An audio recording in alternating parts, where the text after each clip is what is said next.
Hello കൂട്ടുകാരെ, എല്ലാവർക്കും മറ്റൊരു ക്ലാസ്സിലേക്ക് സ്വാഗതം. വി മുസഫർ അഹമ്മദിൻ്റെ റുബുൽ ഖാലിയിലെ നാറാണത്ത് ഭ്രാന്തൻ എന്നൊരു പാഠഭാഗം നമുക്ക് പഠിക്കാനുണ്ട്. ഇത് ഒരു യാത്രാവിവരണ കൃതിയിലെ അധ്യായമാണ്. നമുക്ക് ഈ എഴുത്തുകാരനിലേക്കും നമ്മുടെ പാഠഭാഗത്തേക്കും ഒന്ന് കടന്നു നോക്കാം. മരുഭൂമിയുടെ ആത്മാവ് തൊട്ടറിഞ്ഞ എഴുത്തുകാരനാണ് മുസഫർ അഹമ്മദ്. അദ്ദേഹത്തിൻ്റെ മരുഭൂമിയുടെ ആത്മകഥ, മരുമരങ്ങൾ എന്നീ യാത്രാവിവരണ കൃതികൾ ഇത് സാക്ഷ്യപ്പെടുത്തുന്നുണ്ട്. യാത്രികൻ, പത്രപ്രവർത്തകൻ, വിവർത്തകൻ എന്നീ നിലകളിലൊക്കെ ശ്രദ്ധേയനായ എഴുത്തുകാരനാണ് വി മുസഫർ അഹമ്മദ്. നേരത്തെ സൂചിപ്പിച്ച രണ്ട് കൃതികൾക്കും പുറമെ മരിച്ചവരുടെ നോട്ട് പുസ്തകം, കുടിയേറ്റക്കാരൻ്റെ വീട്, അറബ് സംസ്കൃതി, വാക്കുകൾ, വേദനകൾ, ബങ്കറിനരികിലെ ബുദ്ധൻ തുടങ്ങിയവയൊക്കെ അദ്ദേഹം രചിച്ച പുസ്തകങ്ങളാണ്. നമുക്ക് ആദ്യം മരുമരങ്ങൾ എന്ന പുസ്തകത്തെ ഒന്ന് പരിചയപ്പെടണം. അതിനുശേഷം നമ്മുടെ പാഠഭാഗത്തേക്ക് കടക്കാം. 13 വർഷത്തോളം സൗദിയിൽ പത്രപ്രവർത്തകനായും എഴുത്തുകാരനായും ഒക്കെ ജീവിച്ച ഒരാളാണ് മുസഫർ അഹമ്മദ്. മരുഭൂമിയുടെ കഥ പറയുമ്പോൾ അത് എത്രമാത്രം വരണ്ടതായിരിക്കുമെന്നാണല്ലോ നമ്മൾ ആലോചിക്കുന്നത്. എന്നാൽ നമ്മുടെ അനുഭവങ്ങളിലോ കാഴ്ചപ്പുറത്തോ ഇല്ലാത്ത, കേട്ടറിവ് മാത്രമുള്ള മരുഭൂമിയെക്കുറിച്ച്, അതിൻ്റെ ചരിത്രവും സംസ്കാരവും വർത്തമാനവും സംബന്ധിച്ച് സർഗാത്മകമായി അടയാളപ്പെടുത്താൻ കഴിയും എന്ന് വി മുസഫർ അഹമ്മദിൻ്റെ മരുഭൂമി യാത്രാ വിവരണ കഥകൾ അഥവാ മരുഭൂമിയുടെ ആത്മകഥകൾ തെളിയിക്കുന്നുണ്ട്. 2010 കേരള സാഹിത്യ അക്കാദമി അവാർഡ് കിട്ടിയ യാത്രാവിവരണമാണ് മരുഭൂമിയുടെ ആത്മകഥ. ഈ പുസ്തകവും മരുമരങ്ങൾ എന്ന പുസ്തകവുമൊക്കെ നമ്മൾ ഈ പറഞ്ഞതിന് ഉദാഹരണമാണ്. പരന്നു കിടക്കുന്ന മരുഭൂമിയുടെ നിഗൂഢതയും അതിൻ്റെ സൗന്ദര്യവും വന്യതയും ഈ പുസ്തകങ്ങളിലൊക്കെ നമുക്ക് കാണാൻ സാധിക്കും. മരുമരങ്ങൾ എന്ന പുസ്തകം മരുഭൂമിയുടെയും അവിടുത്തെ മനുഷ്യരുടെയും ചരിത്രവും സംസ്കാരവും അടയാളപ്പെടുത്തുന്ന ഒന്നാണ്. തീർത്തും വ്യത്യസ്തമായ ജീവിതം നയിക്കുന്ന ബദുക്കളുടെ കഥ, അവരുടെ അനുഭവങ്ങൾ, ചരിത്രത്തിലെ ദീർഘമായ പലായനത്തിൻ്റെ കഥകൾ, മണൽക്കാടിൻ്റെ വിഭ്രമാത്മകത, വന്യത, ഇതെല്ലാം ഈ പുസ്തകത്തിൽ വിവരിക്കുന്നുണ്ട്. കാലങ്ങളോളം മണ്ണിനടിയിൽ കിടന്ന് പിന്നെ ഒറ്റ മഴയിൽ മുളച്ചുപൊട്ടി മരുഭൂമിയുടെ തണൽമരമാകുന്നതുപോലെ വരണ്ട ഭൂമികയുടെ ആർദ്രമായ ആഖ്യാനം കൊണ്ട് ഈ എഴുത്തുകാരൻ നമ്മെ വിസ്മയിപ്പിക്കുകയാണ്. മരുഭൂമി എന്ന് പറയുന്നത് വരണ്ടതും ജീവനറ്റതും സംസ്കാരം അസ്തമിച്ചതുമായിട്ടുള്ള ഒരു ഇടമാണ് എന്ന ധാരണയാണ് നമുക്കുള്ളത് എങ്കിൽ അത് തിരുത്താൻ ഈ പുസ്തകത്തിന് സാധിക്കുന്നുണ്ട്. മരുഭൂമിയുടെ രഹസ്യങ്ങൾ, സൗന്ദര്യം, അതിൻ്റെ പല ഭാവങ്ങൾ, മനുഷ്യരുടെ അതിജീവനങ്ങൾ തുടങ്ങി ഭാവനാത്മകമെന്ന് തോന്നിയേക്കാവുന്ന യാഥാർത്ഥ്യങ്ങളിലൂടെയുള്ള ഒരു യാത്രയാണ് യഥാർത്ഥത്തിൽ ഈ പുസ്തകം. ഈ പുസ്തകത്തിലെ ഒരു അധ്യായമാണ് നമുക്ക് പഠിക്കാനുള്ള റുബുൽ ഖാലിയിലെ നാറാണത്ത് ഭ്രാന്തൻ എന്നത്. മരുഭൂമിയിലെ ഭ്രാന്തൻ കാറ്റിനെക്കുറിച്ചും പ്രകൃതി സവിശേഷതകളെക്കുറിച്ചും സംസ്കാരത്തെക്കുറിച്ചുമൊക്കെ ഈ അധ്യായത്തിൽ അദ്ദേഹം വിവരിക്കുന്നുണ്ട്. ഈ പാഠഭാഗത്തെ 3 ഉപശീർഷകങ്ങളായി തിരിച്ചിട്ടുണ്ട്. 1, റുബുൽ ഖാലിയിലെ നാറാണത്ത് ഭ്രാന്തൻ. 2, ഒട്ടകപ്പുഞ്ഞകളിൽ മണൽക്കാറ്റിൽ ചെന്നിറങ്ങി എന്ന പേരിലാണ്. 3, അവരിൽ ഒരാളുടെ മുഖം വേദപുസ്തകം തുറന്നു വെച്ച പോലെ എന്ന പേരിലും. 3ാമത്തെ ഉപശീർഷകത്തിൽ അബ്ദുല്ല അബ്ദിൻദാൻ എന്ന ഒരു ബദു മഹാകവിയുടെ രചനകളെ പരിചയപ്പെടുത്തുന്ന ചെറിയൊരു ഭാഗം കൂടിയുണ്ട്. ഇത്രയുമാണ് നമുക്ക് പഠിക്കാനുള്ള അധ്യായത്തിലെ ഭാഗം. നമുക്ക് ഈ അധ്യായങ്ങളിലെ പഠിക്കാനുള്ള ഭാഗങ്ങളിലൂടെ ഒന്ന് കടന്നു നോക്കാം. ലോകത്തെ മരുഭൂപ്രദേശങ്ങളിൽ 2ാം സ്ഥാനത്ത് നിൽക്കുന്ന ഒന്നാണ് റുബുൽ ഖാലി. ഈ മരുഭൂമിയിലൂടെ നടത്തിയ യാത്രയുടെ അനുഭവമാണ് ഈ അധ്യായത്തിൽ പങ്കുവയ്ക്കുന്നത്. മണൽക്കുന്നുകൾ കയറി ഏതാണ്ട് 70 കിലോമീറ്റർ മാത്രമേ സഞ്ചരിക്കാനുണ്ടായിരുന്നുള്ളൂ എങ്കിലും യാത്ര വളരെ ക്ലേശകരമായിരുന്നു എന്ന് അദ്ദേഹം അടയാളപ്പെടുത്തുന്നു. ആ മണൽക്കാട്ടിൽ ഒരു രാത്രി തങ്ങുന്നതിനു വേണ്ടി അവർ തമ്പുകെട്ടി വിറക് കത്തിച്ച് അടുപ്പ് കൂട്ടണം. അങ്ങനെ അടുപ്പ് കൂട്ടി നിൽക്കുമ്പോഴാണ് അവിടേക്ക് ഒരു കൂട്ടം ഒട്ടകങ്ങൾ പാഞ്ഞു വരുന്നത്. അവ അതേപോലെ തന്നെ ഇങ്ങോട്ട് പാഞ്ഞു വരികയാണെങ്കിൽ ഇവരുടെ തമ്പും ഇവരുടെ താമസ സ്ഥലമൊക്കെ നശിച്ചു പോകും. പക്ഷേ പെട്ടെന്ന് അവയുടെ മുമ്പിൽ ഒരു GMC വണ്ടി കുറുകെ വന്ന് നിൽക്കുന്നു. ഒരാൾ കടന്നു വരുന്ന ആ ഒട്ടകങ്ങളെ വഴി തിരിച്ചു വിടുകയാണ്. ആ വണ്ടിയും ആ മനുഷ്യനും പിന്നെ എവിടെയോ പോയി മറഞ്ഞു. എവിടേക്കാണ് പോയതെന്നറിയില്ല. ആ ഒട്ടകത്തെ ഒരുപക്ഷെ അദ്ദേഹം നയിക്കുകയായിരിക്കും. മറ്റേതെങ്കിലും തൊട്ടടുത്ത ഗ്രാമത്തിലേക്കോ മറ്റോ അവയെ നയിക്കുകയായിരിക്കാം. കൂട്ടം തെറ്റിയവയെ കണ്ടെത്താൻ വേണ്ടിയായിരിക്കാം അദ്ദേഹം മറ്റൊരു സ്ഥലത്തേക്ക് പോയത്. അതുകൊണ്ടാണ് അദ്ദേഹം കുശലം പറയാൻ പോലും നിൽക്കാതെ പെട്ടെന്ന് പോയത് എന്നാണ് ഗ്രന്ഥകാരൻ സൂചിപ്പിക്കുന്നത്. അതല്ലെങ്കിൽ മരുഭൂമിയിൽ വെച്ച് കണ്ടുമുട്ടുന്നവർ അല്പനേരമെങ്കിലും സംസാരിച്ചേ കടന്നു പോകാറുള്ളൂ അത്രേ. അത് മരുഭൂമിയുടെ നിയമങ്ങളിൽ പ്രധാനമാണ് എന്നാണ് ഗ്രന്ഥകാരൻ സൂചിപ്പിക്കുന്നത്. 9 അംഗങ്ങൾ അടങ്ങുന്ന ഒരു സംഘമാണ് ആ യാത്രയിലുള്ളത്. നിരവധി ക്ലേശങ്ങൾ സഹിച്ചുകൊണ്ടാണ് മരുഭൂമിയിലൂടെയുള്ള ഈ യാത്ര അവർ നടത്തുന്നത്. മഞ്ഞുകാലത്തിൻ്റെ അവസാനമായിട്ടും അതിൻ്റെ ആനുകൂല്യം ഒന്നും ലഭിക്കാതെ കത്തി നിൽക്കുന്ന ചൂട്, ഏറ്റവും അസഹനീയമായ ഒന്നാണ് മരുഭൂമിയിലെ ഈ ചൂട്. വണ്ടി മുന്നോട്ട് പോകുമ്പോൾ മണൽക്കാട്ടിൽ പലയിടത്തും വണ്ടിയുടെ ടയറുകൾ പൂണ്ടുപോകും. പിന്നെ വണ്ടി കെട്ടി വലിച്ചു വേണം അതിൽ നിന്നും മുക്തമാവാൻ.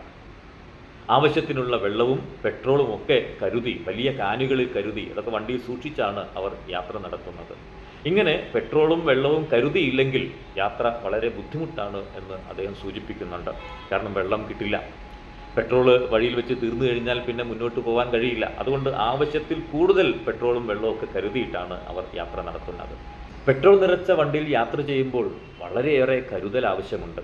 ഒന്ന് സൂര്യതാപം കൊണ്ട് പെട്രോൾ ബാഷ്പീകരിച്ചു പോകും. പിന്നെ വണ്ടിയിൽ പുകവലിക്കാരുണ്ടെങ്കിൽ പ്രത്യേകം പേടിക്കേണ്ടതുണ്ട് എന്ന് അദ്ദേഹം പറയുന്നു. അങ്ങനെയുള്ള യാത്രയിൽ മണൽക്കുഴിയിലും കുന്നിലുമൊക്കെ അകപ്പെട്ട് വണ്ടികൾ കൊണ്ടുപോയ അവസ്ഥയും അതിൽ നിന്ന് വലിച്ചു കയറ്റിയ അനുഭവങ്ങളും അതിനുള്ള ശ്രമങ്ങളുമൊക്കെ മുസഫർ അഹമ്മദ് വിവരിക്കുന്നുണ്ട്. വണ്ടി കെട്ടിവലിക്കാനുള്ള കൊളുത്ത് ഘടിപ്പിക്കാത്ത വാഹനങ്ങളായിരുന്നു അവരുടേത് എന്ന് പറയുന്നു. അത് ഘടിപ്പിക്കാനുള്ള സമയമൊന്നും കിട്ടിയില്ല, സൗകര്യം കിട്ടിയില്ല. അവരുടെ കയ്യിൽ ഷവലുണ്ട്. ടയറ് മണ്ണിൽ പൂണ്ടുപോയി കഴിഞ്ഞാൽ അതിൽ നിന്ന് രക്ഷപ്പെടാൻ വേണ്ടി റബ്ബർ ഷീറ്റുണ്ട്. ഇതൊക്കെ ഉപയോഗിച്ചുകൊണ്ടാണ് വളരെ ശ്രമപ്പെട്ട് മണൽക്കുഴികളിൽ നിന്നും വണ്ടി കയറ്റി അവർ യാത്ര തുടരുന്നത്.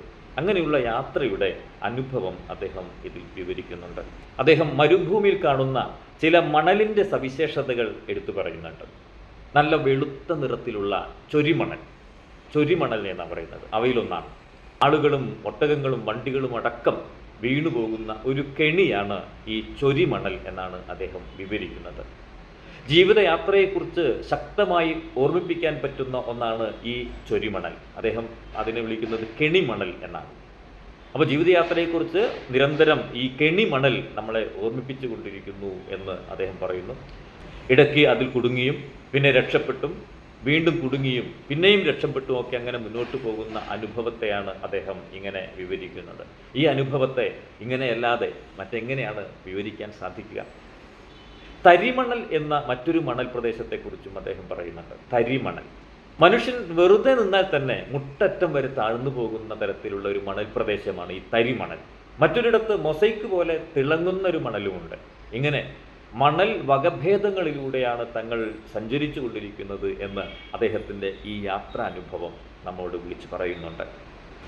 മണൽക്കുന്നുകളിൽ അവിടെയായിട്ട് ചില മരങ്ങൾ കാണാം. ഗാഫ് വൃക്ഷങ്ങൾ എന്നാണ് അതിൻ്റെ പേര്, ഗാഫ്. ഇങ്ങനെ വലുതും ചെറുതുമായിട്ടുള്ള മരങ്ങൾ കാണാം. പലതും ഉണങ്ങിയതാണ്. ആ മരങ്ങളിൽ ചിലതെങ്കിലും ചെറിയ പച്ച ഇലകളൊക്കെ ഉണ്ട്. അവസാനത്തെ പച്ച എന്നൊരു പ്രയോഗമുണ്ടല്ലോ, ആ പ്രയോഗത്തെ ആ മരുഭൂമിയിലുള്ള ഈ ഇലക്കൂട്ടം സാധൂകരിക്കുകയാണോ എന്ന് തോന്നും എന്നാണ് ഇതേക്കുറിച്ച് അദ്ദേഹം പറയുന്നത്. അങ്ങനെയായിരുന്നു അതിൻ്റെ നിൽപ്പ്. ആ മരുഭൂമിയിൽ ഇത്തരം വൃക്ഷങ്ങൾ ധാരാളമുണ്ട്. ഈ വൃക്ഷങ്ങളുടെ വിത്തുകൾ എവിടെയൊക്കെയോ ഒളിഞ്ഞിരിക്കുന്നുണ്ടാവും എന്നാണ് അദ്ദേഹം പറയുന്നത്, മണലിൻ്റെ ചോട്ടിൽ.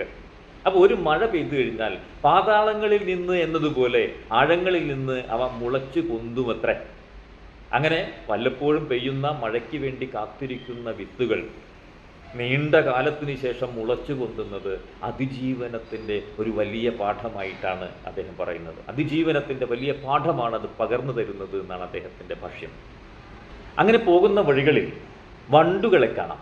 വണ്ടുകൾ ഇണചേരുന്ന കാഴ്ചയും മണൽക്കാട്ടിലെ പറവകളുടെ കൂടുകളും ഒക്കെ കണ്ടതായും അതിനെക്കുറിച്ചുള്ള വിവരങ്ങളുമൊക്കെ അദ്ദേഹം നമ്മൾ പങ്കുവെക്കുന്നുണ്ട്. മരുഭൂമിയിൽ ഏറ്റവും നന്നായി അതിജീവിക്കുന്നത് പക്ഷികളാണത്രേ. അങ്ങനെയാണ് ഗവേഷകരുടെ അഭിപ്രായം. കമ്പുകൾ കൊണ്ട് വീടുകൾ നിർമ്മിച്ച് ഇടയ്ക്ക് വിശ്രമിച്ച് കടന്നു പോകുന്ന പക്ഷികളെക്കുറിച്ച് ഈ പുസ്തകത്തിൽ പറയുന്നുണ്ട്. പക്ഷി നിരീക്ഷണം വ്രതമാക്കിയ ആളുകൾക്ക് റുബുൽ ഖാലിയിലൂടെയുള്ള യാത്ര അത്ഭുതകരമായ പുസ്തകങ്ങൾ രചിക്കാൻ പാകത്തിലുള്ള വിഭവങ്ങൾ തരുന്ന ഒന്നാണ് എന്ന് അദ്ദേഹം പറയുന്നുണ്ട്. ഇവരെങ്ങോട്ടാണ് പോകുന്നത്? അതൊരു ചോദ്യമാണല്ലോ. നക്ഷത്ര ഖബർ കാണുക എന്നതാണ് റുബുൽ ഖാലിയിലൂടെയുള്ള ഈ യാത്രയുടെ ലക്ഷ്യം. ഒരു നക്ഷത്രം അതിൻ്റെ ആയുസ് അവസാനിപ്പിച്ച് ഭൂമിയിലേക്ക് വീണ് നിത്യനിദ്ര കൊള്ളുന്ന ഒരു സ്ഥലമാണ് ഇത്. വാബർ ക്രേറ്റർ എന്നാണ് ആ പ്രദേശത്തിൻ്റെ പേര്.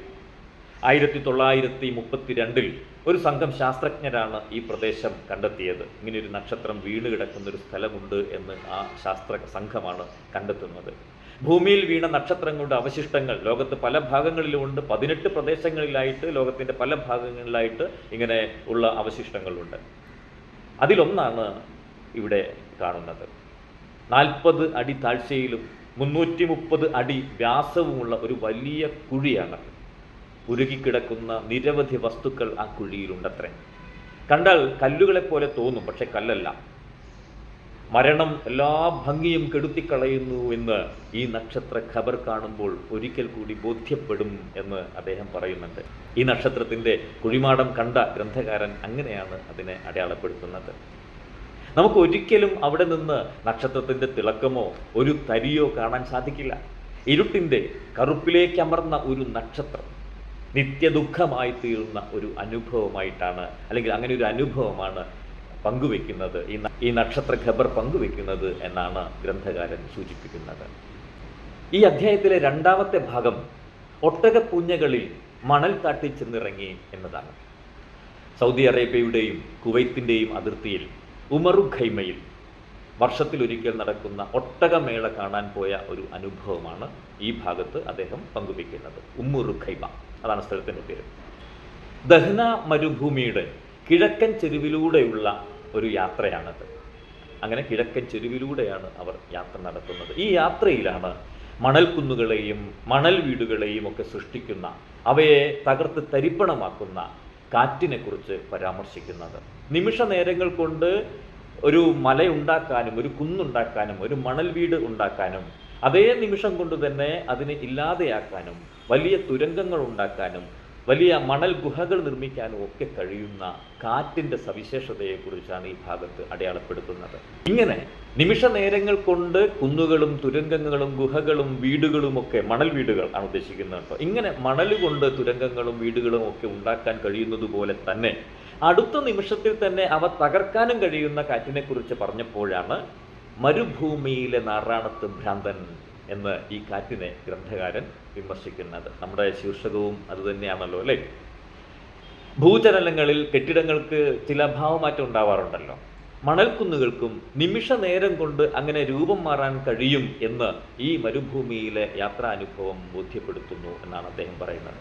അങ്ങനെ കാറ്റിന് കളിവീടുണ്ടാക്കി കളിക്കാനുള്ള ഒരു സ്ഥലമാണ് ഇത് എന്ന് അദ്ദേഹം പറയുന്നുണ്ട്. അദ്ദേഹം ഒരു പ്രത്യാശ കൂടി പങ്കുവയ്ക്കുന്നുണ്ട്. അത് ഭാവനാത്മകമാണ്. എന്നെങ്കിലും ഒരിക്കൽ, ഭാവനാത്മകവും കാവ്യാത്മകവുമാണ്, എന്നെങ്കിലും ഒരിക്കൽ കാറ്റിന് പാർക്കാൻ അത് മരുഭൂമിയിൽ സ്ഥിരം വീട് കെട്ടുമായിരിക്കും എന്ന ഒരു പ്രത്യാശ അദ്ദേഹം പങ്കുവയ്ക്കുന്നുണ്ട്. മരുഭൂമിയെ സംബന്ധിച്ച് ഒരിക്കൽ നടക്കാത്ത കാര്യമാണ്. അതാണ് ഞാൻ നേരത്തെ സൂചിപ്പിച്ചത്. അതൊരു ഭാവന, അതൊരു കാവ്യാത്മക അനുഭവം മാത്രമാണ്.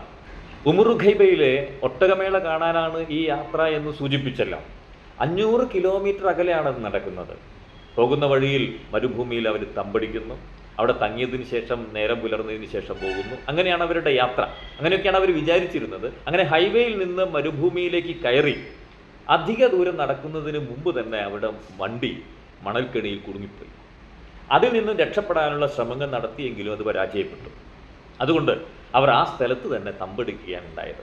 അങ്ങനെ ആ മരുഭൂമിയിൽ അടുപ്പ് കൂട്ടി ചായയൊക്കെ കുടിച്ച് അന്ന് അവിടെ തങ്ങാനാണ് അവർ വിചാരിച്ചത്. ചായയൊക്കെ കൂട്ടണമെങ്കിൽ വിറക് വേണ്ടേ. ആ മരുഭൂമിയിൽ പിന്നെ വിറക് തേടിയുള്ള അവരുടെ അലച്ചിൽ അദ്ദേഹം വിവരിക്കുന്നുണ്ട്. മരങ്ങൾക്കിടയിൽ നിന്ന് വെള്ള നിറത്തിലുള്ള എലിയെ കണ്ടതും മറ്റും അദ്ദേഹം വിവരിക്കുന്നുണ്ട്. അപ്പോൾ എലി ഉണ്ടായാലും അവിടെ പാമ്പും ഉണ്ടാവും എന്നൊക്കെ പറഞ്ഞുകൊണ്ട് അവർ പെട്ടെന്ന് വിറകൊക്കെ ശേഖരിച്ച് തങ്ങളുടെ തമ്പിലേക്ക് മടങ്ങുകയായി. തുടർച്ചയായി കാറ്റടിച്ചുകൊണ്ടിരിക്കുകയാണ്. യാത്രാക്ഷീണം കൊണ്ട് തളർന്നുപോയ അവരെ വീണ്ടും വീണ്ടും ക്ഷീണിപ്പിക്കുന്ന ഒന്നായിരുന്നു ഈ കാറ്റ്. ക്ഷീണിച്ച നമ്മളിലേക്ക് തുടർച്ചയായിട്ട് നല്ല ശക്തമായി കാറ്റടിച്ചു കഴിഞ്ഞാൽ നമ്മുടെ ശരീരം വളരെ പെട്ടെന്ന് ക്ഷീണിച്ചു പോകും. കാറ്റ് വിജയിച്ചതിൻ്റെ ആദ്യത്തെ അടയാളം തങ്ങളിൽ കണ്ടു തുടങ്ങി എന്ന് അദ്ദേഹം പറയുന്നുണ്ട്. കാരണം പേശികളിലൊക്കെ നല്ല വേദനയുണ്ട്, മൂക്കിൽ നിന്ന് അങ്ങനെ ഒലിക്കുന്നുണ്ട്, മൂക്കൊലിക്കുന്നുണ്ട്. ഈ അനുഭവത്തെ മുൻനിർത്തിയാണ് അദ്ദേഹം പറയുന്നത്, കാറ്റ് ഞങ്ങളെ അതിജയിച്ചു, കാറ്റ് വിജയിച്ചതിൻ്റെ ആദ്യ അടയാളമാണ് എന്ന് അദ്ദേഹം പറയുന്നത് അതുകൊണ്ടാണ്. തമ്പിന് പുറത്ത് നിൽക്കുന്നത് വളരെ ക്ലേശകരമായ അവസ്ഥയാണ്. കണ്ണിലും മൂക്കിലും നാവിലും മോണയിലും പല്ലിലും ഒക്കെ മണലായിരിക്കും. അങ്ങനെ മണൽ നിറഞ്ഞിരിക്കുന്നൊരവസ്ഥ. ഈ മണൽക്കാറ്റിനോട് മല്ലിടുക എന്ന് പറഞ്ഞാൽ അതിക്ലേശകരമായിട്ടുള്ള ഒരു സംഗതിയാണെന്നാണ് അദ്ദേഹം പറയുന്നത്. അങ്ങനെ അവർ തമ്പുകളിലെത്തി ചായ ഉണ്ടാക്കി കുടിച്ച് ഉറക്കത്തിലേക്ക് വീണു.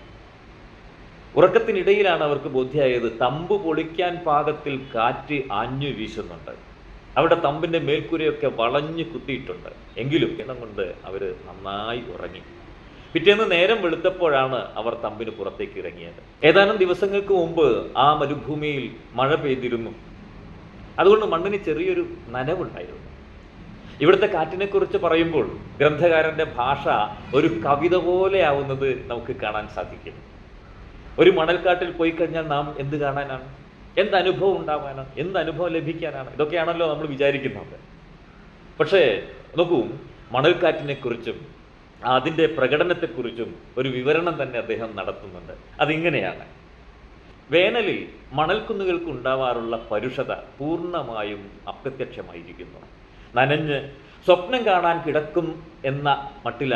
കിടക്കുന്ന മട്ടിലാണ് മണൽക്കുന്നുകളുടെ കിടപ്പ്. ആ നനവ് മുഴുവനും വറ്റിക്കും എന്ന വാശിയിലാണ് കാറ്റ്. ആയിരക്കണക്കിന് ഫാനുകൾ ഒന്നിച്ച് പ്രവർത്തിച്ചാൽ ഉണ്ടാകാവുന്നത് പോലെയാണ് കാറ്റ് മണൽക്കുന്നുകളെ എടുത്ത് അമ്മാനമാടുന്നത്. നനഞ്ഞതുകൊണ്ട് മണലിന് കനമൽപ്പം കൂടുതലാണ്. അതിനാൽ മണൽക്കുന്നുകളെ തുരത്താൻ കാറ്റ് പുലർച്ചെ മുതലേ ശരിക്കും വിയർക്കുന്നുണ്ട്. ഇതിലെല്ലാം എന്ത് എന്ന മട്ടിൽ സൂര്യൻ കുന്നുകളിലേക്ക് കൂടുതൽ വെളിച്ചം പകർന്ന് ഉദിച്ചുയർന്ന് അതിൻ്റെ പതിവ് യാനം തുടങ്ങി. സൂര്യവെളിച്ചത്തെ മണൽക്കാറ്റ് അതിനാവും വിധം തടയാൻ പറ്റുമോ എന്ന് നോക്കുന്നുണ്ട്. പക്ഷേ ആ വെളിച്ചത്തെ തടയാൻ മണൽക്കാറ്റിനോ മറ്റാർക്കുമോ പറ്റുന്നുമില്ല. എങ്കിലും വെളിച്ചത്തിന് കുറച്ച് ഉന്മേഷക്കുറവുണ്ട് എന്നത് ഉറപ്പാണ്. ഈ രീതിയിലാണ് അദ്ദേഹത്തിൻ്റെ വിവരണം കൊടുത്തിരിക്കുന്നത്.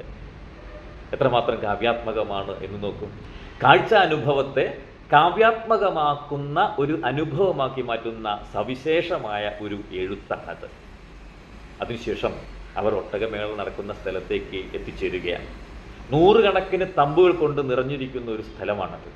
അത് കാണുമ്പോൾ നമ്മുടെ നാട്ടിൽ പണ്ടൊക്കെ ചന്തയുണ്ടായിരുന്നു. ഞായറാഴ്ച ചന്ത, വ്യാഴാഴ്ച ചന്ത, ബുധനാഴ്ച ചന്ത എന്നൊക്കെ പറഞ്ഞിട്ട്. അങ്ങനെ മഞ്ചേരിയിലും പെരിന്തൽമണ്ണയിലും ഒക്കെ ഇങ്ങനെ ചന്തയുണ്ടായിരുന്നു എന്നതും അവിടെ പോയ അനുഭവമൊക്കെ അദ്ദേഹം ഈ സന്ദർഭത്തിൽ ഓർത്തെടുക്കുന്നുണ്ട്.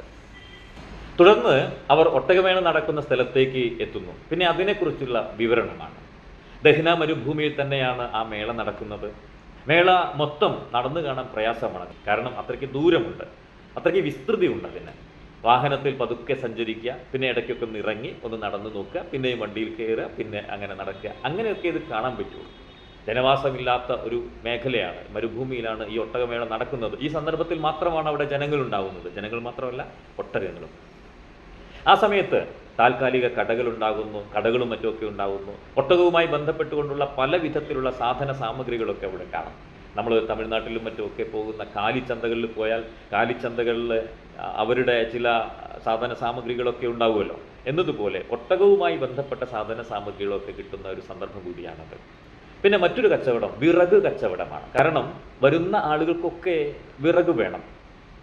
അവർക്ക് ഭക്ഷണം ഉണ്ടാക്കാൻ വിറക് വേണം, പിന്നെ തീ കായാൻ വിറക് വേണം, പിന്നെ ഒട്ടകങ്ങളെയും ആടുകളെയും ഒക്കെ അറുത്ത് കറി ഉണ്ടാക്കുന്ന വലിയ ചാപ്പാട് ശാലകളുണ്ട്. വലിയ അടുപ്പുകൾ കൂട്ടിയാണ് അതൊക്കെ ഉണ്ടാക്കുക, അതിനും വിറക് വേണം. അപ്പം ഇങ്ങനെ അടുപ്പുണ്ടാക്കാനും രാത്രി തീ കായാനും ഒക്കെ ആയിട്ട് വിറക് ശേഖരിക്കുന്നവരെ കാണാം, വിറക് ശേഖരിച്ച് കൊണ്ടുവരുന്ന വണ്ടികളെ കാണാം. സൗദി അറേബ്യയുടെ ഉൾനാടൻ മരുഭൂമികളിൽ നിന്നുള്ള ബദുക്കളെക്കുറിച്ച്, ബദുക്കൾ അതാണ് കേട്ടോ, അത് പ്രത്യേക വിഭാഗം മനുഷ്യരാണ്. ബദുക്കളെക്കുറിച്ച് ഗ്രന്ഥകാരൻ ഈ ഭാഗത്ത് സൂചിപ്പിക്കുന്നുണ്ട്. അവരാണ് പ്രധാനമായും ഈ ഒട്ടകമേളയ്ക്ക് വരുന്നവരും. അവരിൽപ്പെട്ട ഒരു ചെറുപ്പക്കാരൻ റബാബ എന്നു പേരുള്ള ഒരു മ്യൂസിക് ഉപകരണം വായിക്കുന്നത് അദ്ദേഹം കാണുന്നുണ്ട്. ഏകാന്തമായ മരുഭൂമിയിൽ അലയുന്ന കാറ്റിൻ്റെ ഗദ്ഗതങ്ങളെയാണ് ആ ചെറുപ്പക്കാരൻ വായിക്കുന്നത് എന്ന് തോന്നി എന്ന് അദ്ദേഹം രേഖപ്പെടുത്തുന്നുണ്ട്. കാരണം അത്രയ്ക്ക് ശോകാർദ്രമായിരുന്നു അദ്ദേഹത്തിൻ്റെ ആ സംഗീതം. അദ്ദേഹം ഒരു വായനക്കാരൻ മാത്രമല്ല, ഈ സംഗീത ഉപകരണത്തിൻ്റെ വിൽപ്പനക്കാരൻ കൂടിയാണ്. പല നാടുകളിൽ നിന്നുമുള്ള ഒട്ടകങ്ങൾ ധാരാളമായി അവിടേക്ക് വന്നു ചേർന്നിട്ടുണ്ട്. ആദ്യമായി പരസ്പരം കാണുന്ന ഒട്ടകങ്ങളുടെ പ്രണയരംഗത്തെക്കുറിച്ച് അദ്ദേഹം വിശദീകരിക്കുന്നുണ്ട്. ഈ ഒട്ടകങ്ങൾ കമ്പിവേലികൾക്കിടയിൽ കൂടി പരസ്പരം ചുംബിക്കുന്നതിൻ്റെയും ആ ഒട്ടകങ്ങളുടെ പ്രണയാനുഭവങ്ങളെയും കുറിച്ചൊക്കെയാണ് അദ്ദേഹം വിവരിക്കുന്നത്. ഈ മേളയിൽ വെച്ച് തങ്ങൾ വിൽക്കപ്പെടുന്ന കാര്യം പോലും മറന്ന് അവർ പ്രണയിക്കുകയാണ് എന്ന് അദ്ദേഹം രേഖപ്പെടുത്തുന്നു. മരുഭൂമിയുടെ അനന്തത മാത്രമല്ല, പ്രണയത്തിൻ്റെ അനന്തത കൂടി അനുഭവിക്കുകയായിരുന്നു ആ മരുക്കപ്പലുകൾ എന്ന് ഗ്രന്ഥകാരൻ അനുസ്മരിക്കുന്നു. മരുക്കപ്പലുകൾ എന്ന് വിളിക്കുന്നത് ഈ ഒട്ടകങ്ങളെയാണല്ലോ. മരുഭൂമിയിലെ കപ്പലുകൾ ആണ് മരുക്കപ്പലുകൾ. ഒട്ടകങ്ങളുടെ അലങ്കാരങ്ങൾ, ഒട്ടക കച്ചവടമായ ഒട്ടകങ്ങളെ ക്രെയിൻ ഉപയോഗിച്ചുകൊണ്ട് വണ്ടിയിൽ കയറ്റുന്ന ഭീതിതമായ രംഗങ്ങൾ, ഒട്ടകങ്ങളുടെ അലർച്ച, അവയുടെ നിസ്സഹായത എല്ലാം ഗ്രന്ഥകാരൻ ഈ അധ്യായത്തിൽ ഈ ഭാഗത്ത് വിവരിക്കുന്നുണ്ട്. കോടിക്കണക്കിന് റിയാലിൻ്റെ കച്ചവടമാണത്രേ ഈ ഒരു ഒട്ടകമേളയിലൂടെ നടക്കുന്നത് എന്ന് അദ്ദേഹം പറയുന്നുണ്ട്. അതുപോലെ തന്നെ ആ മേളയിൽ വെച്ച് നടക്കുന്ന ഒട്ടകങ്ങളുടെ സൗന്ദര്യ മത്സരത്തെക്കുറിച്ച് അദ്ദേഹം പരാമർശിക്കുന്നുണ്ട്. അറേബ്യയിലെ പലയിടങ്ങളിലും അത്തരത്തിലുള്ള മത്സരങ്ങൾ നടന്നിട്ടുണ്ട്. അങ്ങനെ സൗന്ദര്യ മത്സരം നടന്ന് ഒന്നാം സ്ഥാനം കിട്ടിയ ഒരു ഒട്ടകത്തിന് $4.5 മില്യൺ അമേരിക്കൻ നൽകാമെന്ന് പറഞ്ഞിട്ടും അതിൻ്റെ ഉടമ അതിന് കൊടുത്തില്ല, വിൽക്കാൻ തയ്യാറായില്ല എന്ന ഒരു കാര്യം അദ്ദേഹം ഇവിടെ സൂചിപ്പിക്കുന്നുണ്ട്. ആ ഒട്ടകം അന്ത്യശ്വാസം വലിച്ചപ്പോൾ പല ദേശങ്ങളിൽ നിന്നായി അതിൻ്റെ ആരാധകർ, ആ ഒട്ടകത്തിൻ്റെ ആരാധകർ അനുശോചന സന്ദേശം അയച്ചിരുന്നു അത്രേ. ഇത് അറബ് സംസ്കാരത്തിൽ ഒട്ടകങ്ങൾക്ക് എത്രമാത്രം പ്രാധാന്യമുണ്ട് എന്ന് വിളിച്ചു പറയുന്ന അനുഭവമാണ് എന്ന് അദ്ദേഹം പറയുന്നു. ആ മേളയിൽ ഫാൽക്കൻ എന്ന് പേരുള്ള ഒരു ഇരപിടിയൻ പക്ഷിയുണ്ടല്ലോ. ഈ ഫാൽക്കൻ പക്ഷിയുമായി നിൽക്കുന്ന ചില ചെറുപ്പക്കാരെ കണ്ടു. അവർ ആ ഫാൽക്കൻ പക്ഷിയുടെ കണ്ണ് കെട്ടിയിട്ടുണ്ട്. എന്നിട്ട് യാത്രക്കാരായിട്ടുള്ള ഇവിടെ സന്ദർശിക്കുന്ന ആളുകളുടെ തോളിൽ വെച്ചിട്ട് ഫോട്ടോ എടുക്കാൻ വേണ്ടി കൊടുക്കും. അങ്ങനെ ഫോട്ടോ എടുക്കുന്നതിന് വേണ്ടി ഒരാളിൽ നിന്ന് 20 റിയാൽ വരെ അവർ വാങ്ങിച്ചിരുന്നു. അങ്ങനെയുള്ള ഒരു ചെറിയ രംഗം കൂടി കണ്ടതായി അദ്ദേഹം രേഖപ്പെടുത്തുന്നു. ഇത് മാത്രമല്ല, നേരത്തെ സൂചിപ്പിച്ചല്ലോ, ബദുക്കളുടെ സംഗീതം വളരെ പ്രധാനപ്പെട്ട ഒന്നാണ്. അപ്പോൾ ബദു സംഗീത കാസറ്റുകൾ അവിടെ ലഭ്യമാണ്. അത് വിൽക്കുന്ന കടകളുണ്ട്. ഒട്ടകമേള എന്ന് പറയുന്നത് അങ്ങനെ പല തരത്തിലുള്ള കച്ചവടങ്ങൾ നടക്കുന്ന ഒരു കേന്ദ്രമായി മാറുന്നു. ഒരർത്ഥത്തിൽ നൂറ്റാണ്ടുകൾ പഴക്കമുള്ള അറബ് സംസ്കാരത്തിലേക്കുള്ള ഒരു പിന്നടത്തം തന്നെയാണ് ഈ ഒട്ടകമേള എന്നാണ് വി മുസഫർ അഹമ്മദ് ഇതേക്കുറിച്ച് സൂചിപ്പിക്കുന്നത്. ഈ അധ്യായത്തിൻ്റെ 3-ാമത്തെ ഭാഗം അവരിൽ ഒരാളുടെ മുഖം വേദപുസ്തകം തുറന്നു വെച്ചതുപോലെ എന്നതാണ്. ആ ശീർഷകത്തിലാണ് കൊടുത്തിരിക്കുന്നത്. യമൻ അതിർത്തിയിലുള്ള ഫിഫ കുന്നുകളിലൂടെയുള്ള ഒരു യാത്രാനുഭവമാണ് അതിൽ പറയുന്നത്. 2000 അടി ഉയരത്തിലുള്ള മലനിരകൾക്ക് മുകളിലൂടെയുള്ള ഒരു യാത്ര. അതിൻ്റെ അടിവാരത്ത് ഗോത്രവർഗ്ഗക്കാരുണ്ട്. ഇലകളും പൂക്കളും ഒക്കെ വെച്ച കിരീടങ്ങൾ അണിഞ്ഞ, പുതപ്പ് പോലെയുള്ള വസ്ത്രങ്ങളിൽ തീർത്ത തുണിയും കുപ്പായവും ഒക്കെ അണിഞ്ഞ ഒരു പ്രത്യേക മനുഷ്യർ, യമനികളുടെ വേഷം അതാണത്രേ. ഈ യാത്രക്കാർ പോകുന്ന വഴിയിൽ അവരുടെ മുമ്പിലേക്ക് പെട്ടെന്ന് ഒരാൾ കയറി വന്നു. അയാൾക്ക് ഒരു പ്രത്യേകതയുണ്ടായിരുന്നു എന്നും അദ്ദേഹത്തിൻ്റെ മുഖം തുറന്ന വേദപുസ്തകം പോലെ ആയിരുന്നു എന്നും അയാൾക്ക് യേശുവിൻ്റെ ഛായ കൂടി ഉണ്ടായിരുന്നു എന്നുമാണ് അദ്ദേഹം രേഖപ്പെടുത്തുന്നത്. ഈ ഫിഫ മലനിരകളിലൂടെ അവരുടെ സ്വന്തം കാറിൽ യാത്ര ചെയ്യാനായിരുന്നു അവർ വിചാരിച്ചിരുന്നത്. പക്ഷേ അതത്ര എളുപ്പമായിരുന്നില്ല. അതുകൊണ്ട് തങ്ങളുടെ കാറ് താഴെ വെച്ചിട്ട് സൗദി ചെറുപ്പക്കാരുടെ വാഹനത്തിലാണ് അവർ യാത്ര ചെയ്യുന്നത്. തട്ടുതട്ടായി കിടക്കുന്ന മലനിരകളാണ് ഇവിടെയുള്ളത്. ഈ മേഘങ്ങളാണ് എന്നാണ് വിചാരിച്ചത്. പക്ഷേ പിന്നീടാണ് അറിഞ്ഞത് അത് ഈ നേരത്തെ പറഞ്ഞ ഗോത്ര വിഭാഗക്കാരുടെ വീടാണ് എന്ന്. അവിടുത്തെ കൃഷിയെക്കുറിച്ചും ഗ്രന്ഥകാരൻ സൂചിപ്പിക്കുന്നുണ്ട്. പല തരത്തിലുള്ള കൃഷികൾ അവർ ചെയ്യുന്നുണ്ട്. അവയ്ക്കിടയിൽ ഘാത്ത് എന്ന് പറയുന്ന പേരിലുള്ള ഒരു ലഹരിച്ചെടിയുണ്ട്. ഈ ലഹരിച്ചെടി ചവച്ച് സുലൈമാനിയും കുടിച്ചങ്ങനെ ഇരിക്കുന്ന ആളുകളെക്കുറിച്ചും അവിടെ വിവരിക്കുന്നുണ്ട്. ഈ ഘാത്ത് എന്ന് പറയുന്നത് കൃഷി ചെയ്യുന്നത് അവിടെ ശിക്ഷാർഹമായിട്ടുള്ളൊരു കാര്യമാണ്. ഇത് കൃഷി ചെയ്യുന്നത് കുറ്റകരമാണ് എന്ന് നമുക്ക് ആ വിവരണത്തിൽ നിന്ന് മനസ്സിലാക്കാം. അതിന് കാരണം അദ്ദേഹം പറയുന്നത് ഘാത്ത് വേട്ടയെക്കുറിച്ച് പത്രങ്ങളിൽ വലിയ വാർത്തകൾ ഉണ്ടാവാറുണ്ട്. അങ്ങനെ വാർത്തയായിട്ട് വരണമെങ്കിൽ ഘാത്ത് എന്ന് പറയുന്ന ആ ചെടി കൃഷി ചെയ്യുന്നത് കുറ്റകരമാവണമല്ലോ. പോകുന്ന വഴിയിൽ കൽഗോപുരങ്ങളെ എന്ന പോലെ കല്ലുകൊണ്ടുണ്ടാക്കിയിട്ടുള്ള ഗോപുരങ്ങൾ, അതുപോലെ ചെറിയ മാതൃകയിൽ ഖബറുകൾ കാണാം. ഫിഫയുടെ അടിവാരത്ത് ഒരു ചൂടുറവയുണ്ട്. അതേക്കുറിച്ചും അതിൽ വിവരിക്കുന്നുണ്ട്. ആ ഉറവയ്ക്കൊരു പ്രത്യേകതയുണ്ട്. അത് ചെറിയ ചൂടുള്ള ഒരു ഉറവയാണ്. ചില ചർമ്മരോഗങ്ങൾക്കൊക്കെ നല്ലതാണ് എന്ന വിശ്വാസമുള്ളത് കൊണ്ട് ആളുകൾ അവിടെ ഇറങ്ങി കുളിക്കുന്നുണ്ട്. മാത്രമല്ല ആ ഉറവ വരുന്ന സ്ഥലത്ത് ഒരു സ്വിമ്മിംഗ് പൂൾ വരെയുണ്ട്. അപ്പോൾ അങ്ങനെ കുറേ ആളുകൾ അവിടെ വന്ന് കുളിച്ചിട്ട് പോകുന്നു. പിന്നെ അതിനപ്പുറത്ത് പോകണമെങ്കിൽ ചെറിയ കയങ്ങൾ നീന്തി കിടക്കണം. നെഞ്ചോളം വെള്ളമുണ്ട്. അങ്ങനെ ഈ വെള്ളത്തിലൂടെ നീന്തി, ക്യാമറയൊക്കെ ഉയർത്തിപ്പിടിച്ച് ഈ വെള്ളത്തിലൂടെ നീന്തി അവർ അക്കരെ എത്തുന്നു. അക്കരെ എത്തിയതിന് ശേഷമാണ് വെള്ളച്ചാട്ടം കാണാൻ വേണ്ടി അവർ മുകളിലേക്ക് കടക്കുന്നത്. ഇത്രയും സമൃദ്ധമായ ജലപാതം മുൻ സൗദി യാത്രകളിലൊന്നും ഞാൻ കണ്ടിട്ടില്ല എന്ന് അദ്ദേഹം ഇതേക്കുറിച്ച് രേഖപ്പെടുത്തുന്നുണ്ട്. പിന്നീട് അവർ ഫുർസാൻ എന്ന് പറയുന്ന ദ്വീപസമൂഹങ്ങളിലേക്ക് പോയി. അവിടുത്തെ പക്ഷികളെയും മാനുകളെയും പ്രത്യേകതരം ശംഖുകളുണ്ട്. അങ്ങനെ പക്ഷികൾ, മാനുകളെയും ശംഖുകളെയും ഒക്കെ കണ്ടത് അദ്ദേഹം ഈ അധ്യായത്തിൽ രേഖപ്പെടുത്തുന്നുണ്ട്. പിന്നീട് അബ്ദുല്ല അദ്ദിൻദാൻ, നേരത്തെ സൂചിപ്പിച്ചല്ലോ, ബദു മഹാകവിയാണ്. അബ്ദുല്ല അദ്ദിൻദാൻ എന്നു പേരായ ബദു മഹാകവിയെ ഈ അധ്യായത്തിൻ്റെ അവസാന ഭാഗത്ത് അദ്ദേഹം പരിചയപ്പെടുത്തുന്നുണ്ട്. 1998 അന്തരിച്ച ആ മഹാകവിയുടെ രചനകൾ ഇംഗ്ലീഷിൽ വിവർത്തനം ചെയ്തിട്ടുണ്ട്. അതിലൂടെയാണ് ലോകം അദ്ദേഹത്തിൻ്റെ കൃതികൾ കാണുന്നത്. നെതർലാൻഡുകാരനായ മാർസൽ കുർപ്പർഷ, അതാണ് കേട്ടോ അദ്ദേഹത്തിൻ്റെ പേര്, മാർഷൽ കുർപ്പർഷ. അദ്ദേഹമാണ് ഈ ഇംഗ്ലീഷ് വിവർത്തനം നിർവഹിച്ചത്. മാർസൽ റിയാദിൽ ജോലി ചെയ്യായിരുന്നു, നെതർലാൻഡ് എംബസിയിൽ ജോലി ചെയ്യായിരുന്നു. അങ്ങനെ ഇരിക്കുന്ന സമയത്താണ് ഇദ്ദേഹത്തെക്കുറിച്ച് അറിയുന്നത്, അദ്ദിൻദാനെക്കുറിച്ച് അറിയുന്നത്. അങ്ങനെ എംബസിയിൽ ജോലി ചെയ്യുന്നതിനിടയ്ക്ക് ഈ കവിയെ പോയി കാണുകയും അദ്ദേഹത്തിൻ്റെ കവിതകൾ കേൾക്കുകയും അങ്ങനെ എഴുതിയെടുത്ത് ഇംഗ്ലീഷിലേക്ക് ട്രാൻസ്ലേറ്റ് ചെയ്തിട്ടാണ് അദ്ദേഹം അത് പ്രസിദ്ധീകരിക്കുന്നത്. അങ്ങനെയാണ് ഈ കവിയുടെ രചനകൾ ലോകം കാണുന്നത്. അപ്പോൾ ഈ കവിയുടെ പ്രത്യേകത മനസ്സിലായല്ലോ. ഇദ്ദേഹത്തിൻ്റെ കവിതകൾ വാമൊഴിയായിരുന്നു. നിരക്ഷരനായിരുന്ന ഒരു കവിയുടെ രചനയാണ് അത് കേട്ട് എഴുതിയെടുത്ത് ഇംഗ്ലീഷിലേക്ക് ട്രാൻസ്ലേറ്റ് ചെയ്ത്, മാർസൽ എന്ന് പറയുന്ന ആൾ ഇംഗ്ലീഷിലേക്ക് ട്രാൻസ്ലേറ്റ് ചെയ്തിട്ട് നമുക്ക് കിട്ടിയത്. അപ്പോൾ അദ്ദിൻദാൻ എന്ന് പറയുന്ന കവി മരുഭൂമിയുടെ കവി, അങ്ങനെ വിളിക്കാം നമുക്ക്. അങ്ങനെയുള്ള മരുഭൂമിയുടെ കവിയെ നമുക്ക് പരിചയപ്പെടുത്തി തന്നത് മാർസൽ എന്ന് പറയുന്ന ആളാണ്, നെതർലാൻഡുകാരനാണ്. അദ്ദിൻദാൻ മരുഭൂമിയെക്കുറിച്ചാണ് എഴുതിയത്.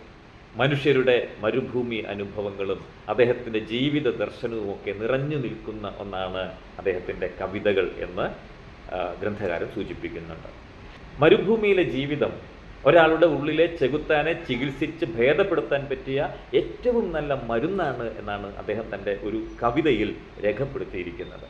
മഴ കാത്തു കിടക്കുന്ന മരുഭൂമിയെയും പ്രണയാർദ്രനായ കാമുകനായി കവി സങ്കല്പിക്കുന്നുണ്ട്.